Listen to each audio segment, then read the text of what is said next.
মই দেৱলীপুখুৰীৰ পৰা বুঢ়া কচুপাই কৈছোঁ।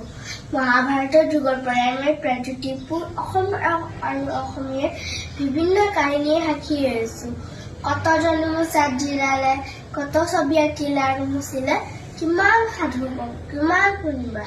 ৰজা ভাগদত্তই যি ভানুমতীৰ বিয়া সময়ত ব্ৰহ্মপুত্ৰৰ পৰা পানী জমা কৰিছিল বিভিন্ন কাম কাজৰ উদ্দেশ্যৰে, সেয়াই হলগৈ দীঘলীপুখুৰী। পাছত বৰ্মন, কমতা, কোচ আৰু আহোম ৰজাৰ দিনত ইয়াক নাওহাল হিচাপে ব্যৱহাৰ কৰা হৈছিল।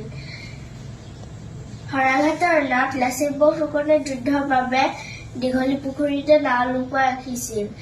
তাৰপিছত ব্ৰিটিছ আহিল আৰু মই ইংৰাজী ক'বলৈ শিকিলোঁ। I witnessed the bond between Colonel Francis Jenkins and Fatima Begum, from which later we got a beautiful love story through the movie Samil Baksa. It was inspired by their real-life love story. I have also witnessed the formation of the Assam Tea Company during his time. When Guwahati was badly affected by a massive earthquake, Curzon Sahab visited the city and the Curzon Hall was born.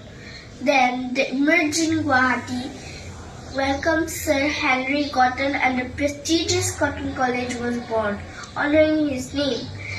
The linguistic movement started during 60s and Assamese language was made the sole official language throughout the state.